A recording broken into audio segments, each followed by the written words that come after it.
Buyer payment नहीं कर रहे, इंसिडेंट रेज कर दो। बायर आपका मटेरियल रिसीव करने से मना कर रहे हैं विदाउट कोई वैलिड रीजन के, इंसिडेंट रेज कर दो। कोई भी ऐसी एक्टिविटी दिख रही है आपको जो कि नहीं होनी चाहिए थी according to gym guidelines, incident raise कर दो। कोई भी ऐसा प्रोडक्ट दिखता है जो कि उस कैटेगरी में बिलोंग नहीं करता तो इंसिडेंट रेज कर दो। किसी भी बिड में अगर आपको ऐसा कुछ अलार्मिंग दिखता है जो कि नहीं होना चाहिए था, इंसिडेंट रेज कर दो। कोई भी ऐसी बिड हुई है जहां पे बिल्कुल ही पार्शियलिटी हुई है और मतलब उन्हीं लोगों को क्वालिफाई किया गया है जहां पे आपको दिख रहा है कि कहीं पे किसी का इंटरेस्ट इन्वॉल्व है, तो इंसिडेंट रेज कर दो। इंसिडेंट मैनेजमेंट एक ऐसी फंक्शनैलिटी है जिसे आप यूज करके अपने जो राइट्स हैं गवर्नमेंट ई मार्केट प्लेस के ऊपर ले सकते हो।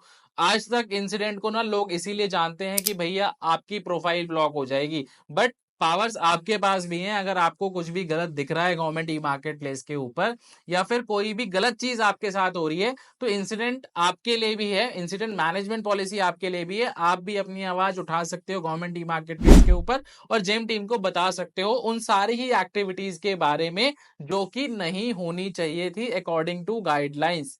हेलो एवरीवन, कैसे हैं आप लोग? आशा करता हूं सब अच्छे होंगे और मस्त होंगे। तो आज की वीडियो में ना हम लोग इंसिडेंट मैनेजमेंट के बारे में समझेंगे कि incident management government e market place पे किस तरीके से वर्क करता है। जैसे कि मैंने अभी इन पॉइंट्स के बारे में बताया जहां पे आप इंसिडेंट रेज कर सकते हो। तो आप इंसिडेंट मैनेजमेंट अगर अच्छे से यूज करो ना तो आपके लिए बेनिफिशियल साबित हो सकता है। काफी सारे रीजंस ऐसे हो सकते हैं जहां पे आप अगर इंसिडेंट रेज करो तो कहीं ना कहीं वो चीज ना डॉक्यूमेंटेड होती है। देखिए, आपको लग रहा है कि शायद आप इंसिडेंट रेज करेंगे बट वहां पे किसी को फर्क नहीं पड़ेगा, किसी बायर को फर्क नहीं पड़ेगा, जेम टीम को फर्क नहीं पड़ेगा। ऐसा नहीं है। आप समझिए कि डॉक्यूमेंट हो रही है कोई चीज। अगर आप किसी सिचुएशन को इंसिडेंट के द्वारा रेज कर रहे हो तो वो डॉक्यूमेंट हो रही है और वो हमेशा वहां पे रहने वाली है। तो अगर कोई गलत कर रहा है तो मतलब वो चीज हमेशा के लिए वहां पे रिपोर्ट हो गई है। तो जो भी समझदार व्यक्ति होता है ना वो उससे बचेगा और उस चीज को सही करेगा।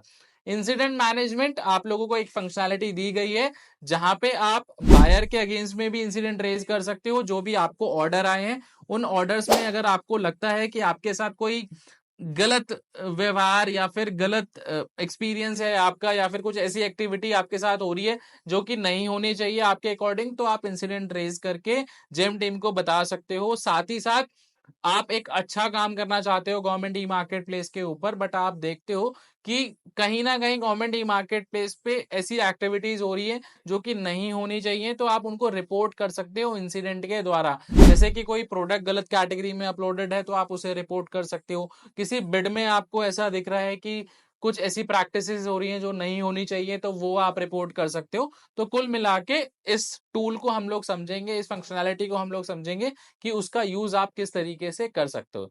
तो आइए स्टार्ट करते हैं अपना वीडियो और समझते हैं कि incident management government e market place के ऊपर किस तरीके से वर्क करता है। तो फ्रेंड्स, मैंने लॉगिन कर लिया अपनी जेम प्रोफाइल पे। जब लॉगिन आप करते हो ना, यहाँ पे राइट हैंड साइड में टॉप में आपको एक ऑप्शन देखने को मिलता है नीड हेल्प का। नीड हेल्प पे जब आप क्लिक करोगे तो यहाँ पे आपको एक ऑप्शन देखने को मिलेगा रिपोर्ट एन इंसिडेंट। इस पे जब आप क्लिक करोगे ना तो आपकी प्रोफाइल की इंसिडेंट की हिस्ट्री, मतलब आज तक आपकी प्रोफाइल में जितने भी इंसिडेंट रेज हुए हैं, चाहे आपने रेज करे हैं या फिर किसी और ने आपके खिलाफ में रेज करे हैं, सारे ही आपको इस डैशबोर्ड में देखने को मिल जाते हैं। अब जैसे कि यहाँ पे दिख रहे हैं कि ओवरऑल इंसिडेंट कितने रेज हुए हैं, आज तक 20 इंसिडेंट रेज हुए हैं। पेंडिंग कितने हैं, 0 है। इन प्रोग्रेस कितने हैं, 0 है। और क्लोज्ड कितने हैं, 17 है। रिजेक्टेड कितने हैं, 3 है। तो ओवरऑल सारे ही आपको यहाँ पे एक डैशबोर्ड दिया गया है इंसिडेंट मैनेजमेंट का कि कौन सा इंसिडेंट आपका कौन सी स्टेज में, आप यहाँ से ओवरव्यू ले सकते हो। अब 20 इंसिडेंट आज तक रेज हुए हैं। इस पे जब मैंने क्लिक किया तो सारी हिस्ट्री मेरे इंसिडेंट की यहाँ पे आपको देखने को मिल जाती है। इंसिडेंट किन किन रीजन से आपके खिलाफ रेज हो सकता है। कोई भी ऐसी एक्टिविटी आप करते हो जेम पे जो कि आपको नहीं करनी चाहिए, जैसे आपने गलत प्रोडक्ट अपलोड कर दिया, गलत कैटेगरी में कर दिया, या फिर आपके पास कोई ऑर्डर आया, आपने उस ऑर्डर को एग्जीक्यूट नहीं किया और बायर ने इंसिडेंट रेज कर दिया, तो उस केस में इंसिडेंट रेज हो सकता है। और आपके पास एक ऑर्डर आया बट आपने जो मटेरियल दिया वो अकॉर्डिंग टू परचेज ऑर्डर नहीं दिया और बायर ने रिपोर्ट कर दिया, तो उस केस में इंसिडेंट रेज हो सकता है। आपके पास ऑर्डर आया बट आपने डेडलाइन, जो डिलीवरी डेडलाइन थी वहां तक डिलीवरी नहीं थी, उसके बाद बायर ने क्या किया, इंसिडेंट रेज कर दिया, तो उस केस में इंसिडेंट रेज हो सकता है। बहुत सारे केसेस ऐसे भी हो सकते हैं जो कि जेम की गाइडलाइंस के अकॉर्डिंग अगर आप कोई भी काम करो तो उस केस में भी बायर या फिर कोई भी सेलर आपके खिलाफ इंसिडेंट रेज कर सकता है। साथ ही साथ समझेंगे हम ये भी कि आप भी कैसे किसी भी बायर के अगेंस्ट में इंसिडेंट रेज कर सकते हो। तो जब मैंने 20 पे क्लिक किया ना, तो जितने भी इंसिडेंट आज तक इस प्रोफाइल के अगेंस्ट में रेज हुए हैं सारे ही आपको यहाँ पे देखने को मिलते हैं। अब जैसे ये एक इंसिडेंट रेज हो रखा है, इस पे मैंने क्लिक किया, तो यहाँ पे ना आपको उस इंसिडेंट की सारे ही डिटेल्स देखने को मिल जाती है कि किसने इंसिडेंट रेज किया है, इशू रेज्ड बाय आईके ट्रेडर्स, किसके खिलाफ किया, कंपनी का नाम यहाँ पे देखने को मिल जाता है, किस स्टेटस पे है ये इंसिडेंट, रिजेक्टेड पे है वो देखने को मिल जाता है। क्या रीजन था इस इंसिडेंट को रेज करने का, यहाँ पे लिखा हुआ है ऑफरिंग डिसकंटिन्यूड और एंड ऑफ लाइफ प्रोडक्ट्स। मतलब जिसने भी ये इंसिडेंट रिपोर्ट किया है उसने जेम को ये रिपोर्ट किया है कि जो भी प्रोडक्ट को उसने सेलेक्ट किया है वाइल रेजिंग द इंसिडेंट, वो प्रोडक्ट जो है एंड ऑफ लाइफ है, मतलब वो प्रोडक्ट डिसकंटिन्यूड हो चुका है, वहां पे इंसिडेंट रेज किया गया। तो यहाँ पे इंसिडेंट रेज हुआ, इंसिडेंट रेज होने के बाद जिस भाई साहब ने ये इंसिडेंट रेज किया था उन्होंने ही यहाँ पे लिख दिया we wish to close the incident as per response received from raised by the incident has been escalated, और फिर जेम टीम ने इस इंसिडेंट को क्लोज कर दिया। तो इस केस में हुआ ये कि ये शायद इंसिडेंट बाय मिस्टेक किसी ने क्रिएट कर दिया हो या फिर नहीं होना चाहिए था वो कर दिया हो। बट जब भी कोई भी इंसिडेंट आपकी प्रोफाइल के अगेंस्ट में रेज होता है ना, तो यहाँ पे ना रिस्पॉन्ड करने का ऑप्शन आता है। तो आपको ना उस इंसिडेंट पे रिस्पॉन्ड करना होता है, आपको अपना जो भी आपका डिफेंस रिप्लाई है या फिर आपको लगता है कि जिसने भी इंसिडेंट रेज किया है वो सही नहीं किया है, तो आपको अपना डिफेंस रिप्लाई वहां पे डालना होता है। जेम की टीम चेक करती है कि जो इंसिडेंट आपकी प्रोफाइल के अगेंस्ट में रेज हुआ है वो होना चाहिए था कि नहीं होना चाहिए था, वो सही है कि नहीं है, उसके अकॉर्डिंग फिर उसमें एक्शन लिया जाता है। अब जिस केस में ऐसा होता है ना कि आपकी मिस्टेक हो, तो उस केस में जेम की टीम क्या करती है, आपके अगेंस्ट में एक्शन लेती है, आपकी प्रोफाइल ब्लॉक हो सकती है 1 महीने 2 महीने या फिर साल भर के लिए। आप भी इंसिडेंट रेज कर सकते हो अगर आपको कोई ऑर्डर आया है, ऑर्डर के अगेंस्ट में आप एक इंसिडेंट रेज करना चाहते हो जहां पे आपको लगता है कि बायर आपकी पेमेंट नहीं कर रहा या फिर XYZ कोई भी रीजन है जिस वजह से आप इंसिडेंट रेज करना चाहते हो, तो आप कर सकते हो। करना क्या है आपको, सिंपल, जब आप डैशबोर्ड में जाते हैं इंसिडेंट के, तो यहाँ पे ऊपर लेफ्ट में न्यू का ऑप्शन आता है।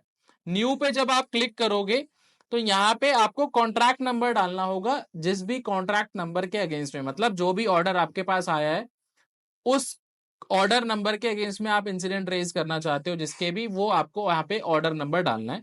जैसे ही आप ऑर्डर नंबर डालोगे सर्च का ऑप्शन आता है, सर्च पे क्लिक करोगे तो फिर डिटेल्स यहाँ पे आ जाती है। रीजन यहाँ पे आपको दे रखा है कि किस रीजन से आप बायर के अगेंस्ट में या फिर इस ऑर्डर के अगेंस्ट में इंसिडेंट रेज करना चाहते हो। मल्टीपल रीजन है यहाँ पे, जैसे delay in CRAC generation, delay in payment post CRAC generation, delay in service delivery acceptance certificate. मतलब यहाँ पे जो भी पॉसिबल रीजंस हो सकते हैं किसी भी बायर के अगेंस्ट में इंसिडेंट रेज करने के, वो सारे ही यहाँ पे लिस्टेड है। आप इनमें से किसी भी रीजन को सिलेक्ट करके जो भी आपके लिए एप्लीकेबल है इंसिडेंट रेज कर सकते हो। ये इंसिडेंट उन बायर को भी रिपोर्ट हो जाता है कि आपने इंसिडेंट रेज किया है और जेम टीम के पास भी इसकी इंफॉर्मेशन चली जाती है। बायर प्लस जेम टीम दोनों ही इसमें जो भी फर्दर एक्शन होगा वो लेंगे और आप भी उसमें एक्टिव रहेंगे, और जो भी सोल्यूशन निकल के आता है जेम टीम भी आपको उसमें हेल्प करती है।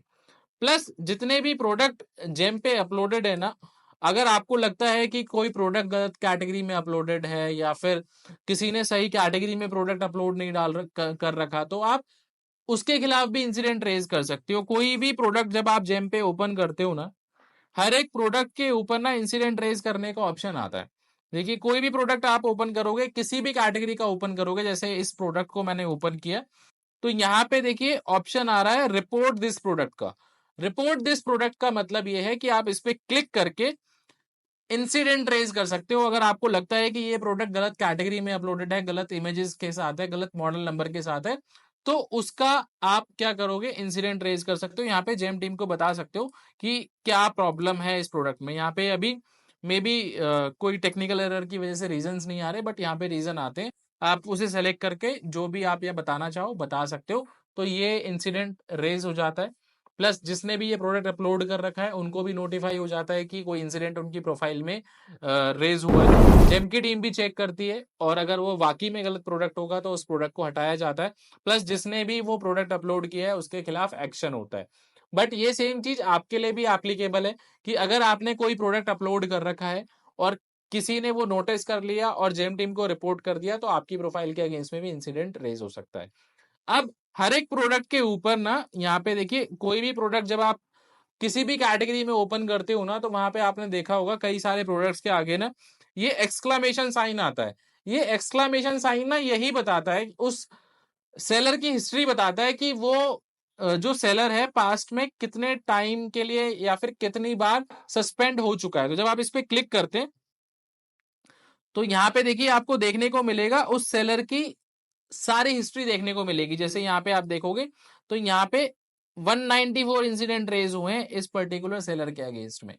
तो ये पूरी हिस्ट्री आपको देखने को मिलती है। जो भी एक्सक्लेमेशन साइन आता है ना, उस पर आप क्लिक करोगे तो जो भी ऑफरिंग है, चाहे वो ओईएम ने डाली है चाहे रीसेलर ने डाली है, अगर उनकी प्रोफाइल पास्ट में कभी भी सस्पेंड हुई होगी तो उनके आगे एक्सक्लेमेशन का साइन आता है। इससे आपको पता लगता है कि कौन सा जो प्रोडक्ट है, मतलब वो पहले सस्पेंडेड हुआ है कि नहीं हुआ है। तो ये था हमारा आज का वीडियो इंसिडेंट मैनेजमेंट के ऊपर। आप इसे ट्राई करिएगा। कोई डाउट कोई क्वेश्चन आता है तो डिस्क्रिप्शन में मेरा ईमेल आईडी दिया हुआ है, आप ईमेल कर सकते हो। कमेंट करके भी आप मुझे बता सकते हो जो भी आपकी प्रॉब्लम है। मैं ट्राई करूंगा जल्द से जल्द आपको रिप्लाई करने का। जल्दी मिलेंगे जेम से रिलेटेड एक नई वीडियो के साथ, और मैं रेगुलर ट्राई कर रहा हूं कि किस तरीके से आप लोगों की जेम लाइफ इजी बनाई जाए, और उसी से रिलेटेड वीडियोस मैं आपको इस चैनल पे डालता रहता हूं। तो मेरी वीडियोस आप लोगों तक जल्द से जल्द पहुंचती रहे। चैनल को सब्सक्राइब कर लीजिए। Thank you so much.